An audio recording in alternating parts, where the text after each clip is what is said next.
प्यारे विद्यार्थियों, आज हम नेचुरल रिसोर्सेज के बारे में पढ़ेंगे कि नेचुरल रिसोर्सेज अर्थात प्राकृतिक संसाधन क्या होते हैं, इनके मीनिंग क्या हैं, कैसे ये हमारे लिए यूज़फुल बनते हैं। तो आज हम प्राकृतिक संसाधनों का इनका क्लासिफिकेशन इसके बारे में पढ़ेंगे। जैसा कि हम जानते हैं कि संसाधन दो शब्दों से बना, संस जमा साधन। संस का अर्थ क्या है? लंबे समय तक। और साधन क्या है? कि कोई भी वस्तु जो हमारे लिए काम आती है। तो संसाधन क्या है? कि कोई भी वस्तु जो हमारी आवश्यकताओं की पूर्ति करती है, अर्थात कोई भी पदार्थ जो हमारे लिए यूज़फुल है, हमारी ज़रूरतों को पूरा करता है, उसको हम क्या कहते हैं? रिसोर्स। इसमें जैसे अलग अलग राइटर के अनुसार अलग अलग डेफिनेशन है। जैसे जेम्स फिशर के अनुसार कि संसाधन क्या है? Resources are anything that can be use to satisfy a need और डिज़ायर। कि जेम्स फिशर क्या कहते हैं कि रिसोर्स या संसाधन क्या, कि कोई भी पदार्थ जो हमारी आवश्यकताओं की, हमारी इच्छाओं की पूर्ति करता है, हमारी ज़रूरतों को पूरा करता है, उसको हम क्या कहते हैं? रिसोर्स या संसाधन। जैसे P.E. मैकनाल क्या कहते हैं कि natural resource may be defined as those resources which are provided by nature and which are useful for man. McNall क्या कहते हैं कि प्राकृतिक संसाधन क्या, कि वे सभी रिसोर्स, वे सभी संसाधन जो हमें प्रकृति ने दिए हैं और जो हमारे लिए या मानव के लिए यूज़फुल होते हैं। इसी प्रकार जैसे ये जिमरमैन कहते हैं कि प्राकृतिक संसाधन क्या होते हैं, कि वे विशेषताएं जो मानव की ज़रूरतों को पूरा करने की क्षमता रखती, अर्थात वे चीज़ें जो हमारी आवश्यकताओं को पूरा करने की कैपेसिटी रखती है, उन चीज़ों को हम क्या कहते हैं? रिसोर्स। तो लास्ट में हम क्या कह सकते हैं कि संसाधन क्या, कि कोई भी पदार्थ चाहे वो प्राकृतिक है या मानवीय है, मैन मेड है या नेचुरल है, अगर वो हमारी आवश्यकताओं को पूरा करने की क्षमता रखता है, हमारी ज़रूरतों को पूरा करने की उसके अंदर कैपेसिटी है, तो उस चीज़ को हम क्या कहते हैं? रिसोर्स। तो अब रिसोर्स है तो हम कह सकते हैं कि resources are anything that fulfil our needs which are useful for us. कि कोई भी पदार्थ जो हमारी आवश्यकताओं की पूर्ति करता है, हमारे लिए यूज़फुल है, उनको हम क्या कहते हैं? संसाधन। दे में भी नेचुरल और मैन मेड।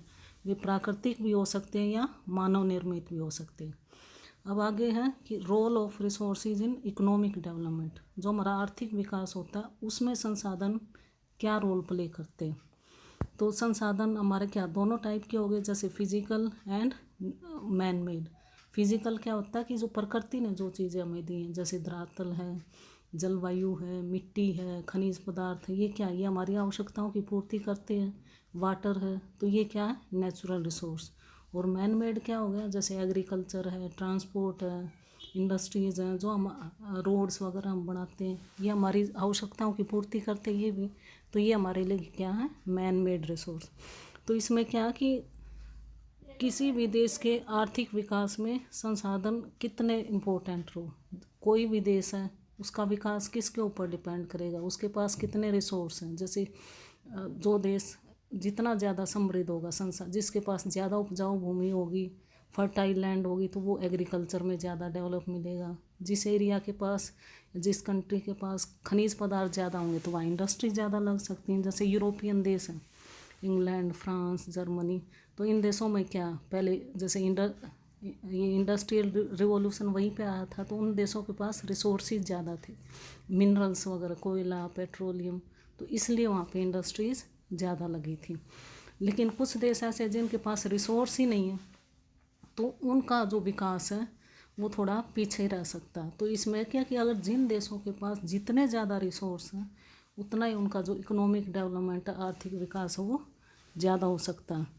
अब जैसे तुम ये ले सकते हो, जैसे जापान जैसे कंट्री है, कि वहाँ पे ये नेचुरल रिसोर्स कम है, लेकिन उनके पास क्या, मैन मेड जो रिसोर्स है, टेक्नोलॉजी, पावर, ये जो चीज़ें हैं ये ज़्यादा, तो उनके द्वारा क्या, उनके पास जितनी भी रिसोर्सेज है उनका वो ऑप्टिमम यूटिलाइजेशन करके अपना विकास कर सकते हैं। तो किसी भी देश का आर्थिक विकास किसके ऊपर डिपेंड करेगा, कि वो देश संसाधनों के रूप में कितना समृद्ध है। जितने ज़्यादा रिसोर्स होंगे वहाँ डेवलपमेंट उतना ही ज़्यादा पाया जाता है। अब नेक्स्ट है resources are place and time related. कि जो संसाधन हमारे होते हैं वो स्थान और जगह से रिलेटेड होते हैं। स्थान मतलब कि हर जगह पे अलग अलग टाइप के रिसोर्सेज पाए जाते हैं। जैसे कुछ एरियाज है वहाँ एग्रीकल्चर लैंड ज़्यादा पाई जाती है, कुछ एरियाज है वहाँ मिनरल्स पाए जाते हैं। तो इसीलिए प्लेस एंड टाइम रिलेटेड कि एक जगह पे कोई रिसोर्स है। अब तुम जैसे जर्मनी का रूर प्रदेश लगा सकते हो, वहाँ कोयले के भंडार हैं। फ्रांस का लोरेन क्षेत्र था, वहाँ खनिज भंडार पाए जाते हैं, चाइना में पाए जाते हैं। इसी प्रकार इंडिया में जैसे हम ये इसका ले सकते हैं कि जो हमारा इसका था ये छोटा नागपुर का पठार है, यहाँ पे बहुत सारे मिनरल्स पाए जाते हैं। तो यहाँ इंडस्ट्रियल डेवलपमेंट हुआ। तो कुछ ये है कि place and time related. Time related मतलब कि आज जो रिसोर्स हैं आगे आने वाले टाइम में क्या वो ख़त्म भी हो सकते हैं। अब जैसे ये हमारा छोटा नागपुर पठार क्षेत्र है, तो यहाँ आज तो बहुत ज़्यादा रिसोर्स हैं, लेकिन धीरे धीरे क्या ये ख़त्म, कोयला पेट्रोलियम ये जैसे कोयला है, इसके अलावा लो ऐसा का, तो ये धीरे धीरे ख़त्म होते जाएंगे। तो इसीलिए कि कुछ जगह पे ये ज़्यादा पाए जाते हैं, तो इसीलिए इनको कहते हैं प्लेस एंड टाइम रिलेटेड। अब आगे है कि resources are product of interaction among nature culture and man. कोई भी चीज़ और रिसोर्स किन चीज़ों के इंट्रैक्शन से बनता है कि वह नेचर कल्चर और मैन। अब रिसोर्स कब बनता कोई भी पदार्थ, जब उसमें मैन की नीड्स को पूरा करने की कैपेसिटी होती है, कि जब वो हमारी ज़रूरतों को पूरा करता है, मैन की नीड्स फुलफिल करने की कैपेसिटी उसके अंदर होगी, तो उसको हम क्या कहते हैं, रिसोर्स। कल्चर में क्या आ जाएगा उसका कि वहाँ कितना उसका टेक्नोलॉजिकल डेवलपमेंट, जितना ज़्यादा विकसित होगा टेक्नोलॉजी की तरफ से, जैसे यूरोपियन कंट्रीज़ हैं, जापान है, ऑस्ट्रेलिया वगैरह हैं, अमेरिका है, कि उनकी कल्चर ज़्यादा डेवलप है। कल्चर मतलब उसमें उनके नए नए इनोवेशन, नई नई टेक्नोलॉजी, ये जितनी ज़्यादा होगी उतना ही वो वहाँ के रिसोर्सेज को ज़्यादा कन्वर्ट कर पाएगा। वहाँ के जो नेचुरल स्टफ़ हैं, तटस्थ पदार्थ, जो रेजिस्टेंस है, अवरोधक है, उनको वो रिसोर्सेज में कन्वर्ट कर सकता है। और नेचर क्या, नेचर तो हमारे लिए क्या एक बेस प्रदान करती है। जैसे नेचुरल रिसोर्स है कि अगर वहाँ फर्टाइल लैंड है, मिनरल्स है, वाटर है, तो वहाँ का जो डेवलपमेंट है वो ज़्यादा होगा। तो इसीलिए कहा कि रिसोर्सेज क्या हर एरिया में ये नेचर मैन और एंड कल्चर का जो इंट्रैक्शन वो अलग अलग पाया जाता है। इसीलिए कुछ एरियाज ऐसे हैं जहाँ पे रिसोर्सेज ज़्यादा पाए जाते हैं और कुछ एरियाज़ में रिसोर्सेज कम है। जितनी ज़्यादा, क्योंकि नेचर में तो क्या है, मान लो जैसे ये हमारे इधर ये कंट्रीज़ हैं जैसे भूमध्य रेखा के आसपास के, वहाँ बहुत सारे रिसोर्सेज अब भी हैं, लेकिन उनमें क्या कि कल्चर इतनी ज़्यादा डेवलप नहीं है, टेक्नोलॉजी की वजह से वो पिछड़े हुए। तो वहाँ वो जो पदार्थ हैं वो एक किस्म से क्या वहाँ के न्यूट्रल स्टफ, तटस्थ पदार्थ हैं।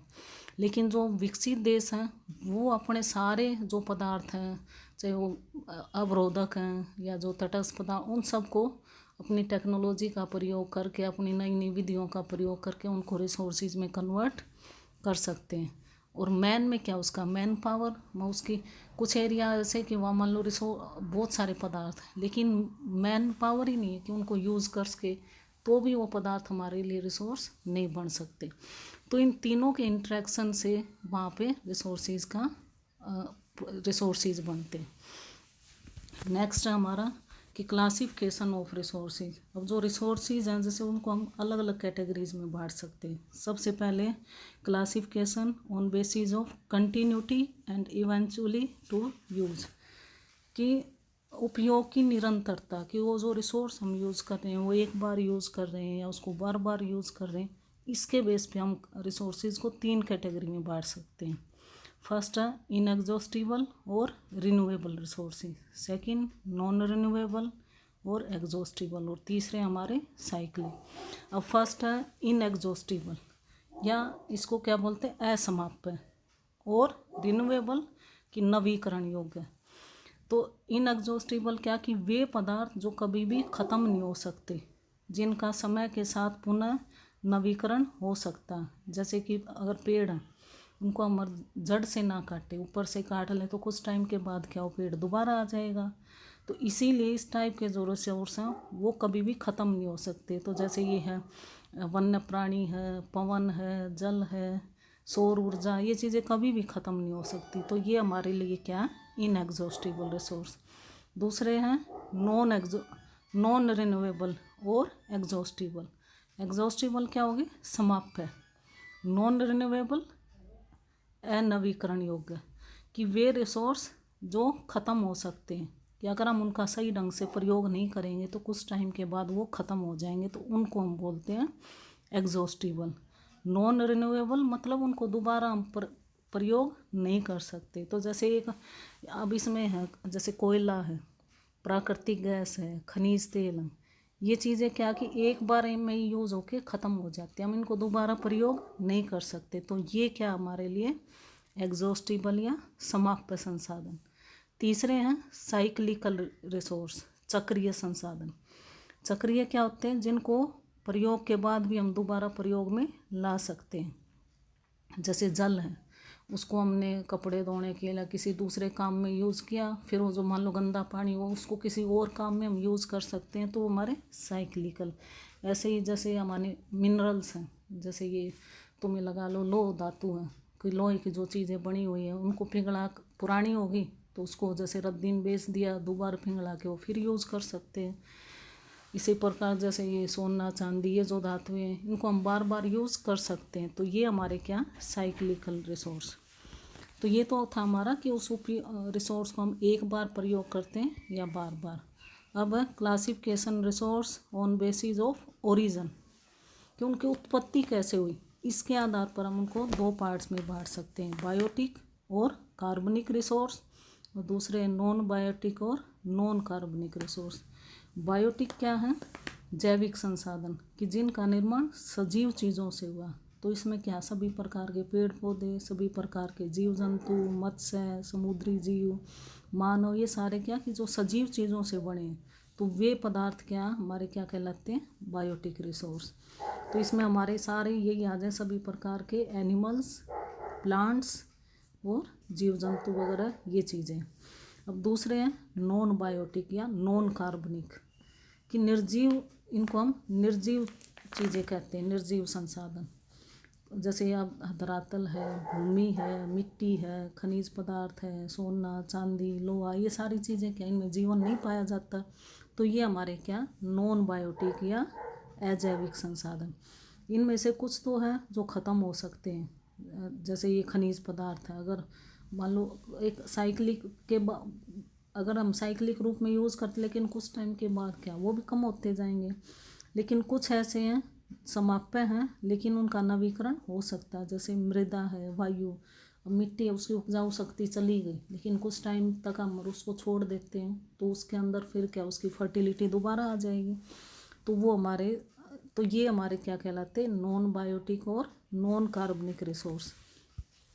अब थर्ड है classification of resources on the basis of aim of utility, उसको हम किस पर्पज़ के लिए प्रयोग कर रहे हैं। तो फर्स्ट हमारा एनर्जी रिसोर्स।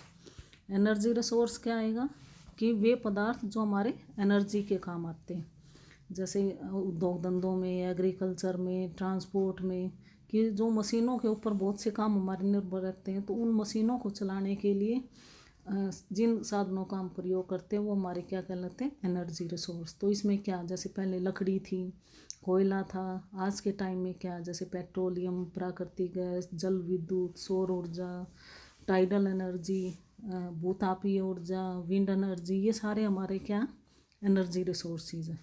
दूसरे हैं फिर रॉ मटेरियल। रॉ मटेरियल क्या कि कई इंडस्ट्रीज में हम ये कच्चे माल के रूप में उनको प्रयोग करते हैं। तो इसके हमारे तीन स्रोत हैं। पहला है वेजिटेशन, वनस्पति। वनस्पति क्या नेचुरल है, बायोटिक है, और ये जैसे प्रकृति से भी अपने आप उगती है और मानव भी इसको उगा सकता है। जैसे हम ये एग्रीकल्चर करते हैं तो इससे हमें क्या, अब वनस्पति से क्या क्या मिलेगा, जैसे लकड़ी है, जंगलों से बीज मिलते हैं, छाल मिलती है, उनकी पत्तियाँ हम यूज़ करते हैं। और कृषि से हमें क्या, जैसे फसलें हैं, फसलों में जैसे कपास, पटसन, तिलहन, तो उनसे तेल भी मिलता है, उनसे रेशे भी मिलते हैं। तो ये हमारे क्या वेजिटेशन वाले रिसोर्स। दूसरे हैं मिनरल्स, खनिज पदार्थ। इसमें सभी प्रकार के खनिज पदार्थ जैसे कोयला, पेट्रोलियम, प्राकृतिक गैस, चूना पत्थर, नमक, ये सारे हमारे इस कैटेगरी में आते हैं। तीसरा एनिमल्स में सभी प्रकार के जीव जंतु। तो जैसे जीव जंतुओं से हमें क्या दूध मिलता है, पनीर, मक्खन, मीट इंडस्ट्री हमारे उनके ऊपर डिपेंड करती है, उनसे वूल मिलती है, जैसे ये सील मछली है, उसकी जो स्किन है वो एस्किमो यूज़ करते हैं। हाथी दांत हैं, उनके जो सींग है वो डेकोरेटिव पीस बनाने के काम आते हैं। तो ये हमारे क्या रॉ मटेरियल वाले। तीसरा हमारा फूड मटेरियल। फूड मटेरियल के खाद्य पदार्थ, तो कि जिन पदार्थों को हम भोजन के रूप में यूज़ करते हैं, जैसे इसमें फर्स्ट हमारा मिनरल्स, खनिज पदार्थ, कि कुछ खनिज ऐसे हैं जो हमारे खाने के काम आते हैं। तो इसमें हम नमक का एग्जाम्पल ले सकते हैं कि जैसे नमक हमारा मेन फूड का इंग्रेडिएंट पाया जाता है। इसके अलावा कुछ दवाइयों में भी इसका यूज़ करते हैं। तो हमारे वेस्ट मिनरल्स जो खाने के काम आते हैं। दूसरा है वेजिटेशन। वेजिटेशन की वनस्पति भी हमारे भोजन के काम आती है। जैसे हम सब्जियां खाते हैं, फल, कंद मूल, खुम्बी वगैरह ये खाते हैं। इसके अलावा गेहूँ, चावल, गन्ना, तिलहन, ये सारी फसलें, और कुछ हमारी पेय फसलें होती हैं जैसे चाय, कॉफ़ी हैं। तो ये हमारे क्या वेजिटेशन जो हम खाने के रूप में यूज़ करते हैं। और तीसरा है एनिमल्स का। तो एनिमल्स में सभी प्रकार के जीव जंतु। तो जीव जंतु अब शुरू में जो जैसे आदिम जनजातियाँ थी वो क्या इनका शिकार करके यूज़ अपनी ज़रूरतें पूरी करते थे। आज हम अपना जैसे मीट है पशुओं का वो खाते हैं, उनसे दूध, पनीर, मक्खन, शहद हमें एनिमल से ही मिलता है, जैसे बीज से। इसके अलावा समुद्र से जैसे मछलियाँ हम प्राप्त करते हैं, वो भी हमारे भोजन का मेन स्रोत है। इसके अलावा समुद्र से हमें जैसे बहुमूल्य पत्थर, शैवाल। तो इसमें क्या कि सभी प्रकार के जो जीव जंतु हैं वो कैसे हमारे खाने की ज़रूरतें पूरी करते हैं।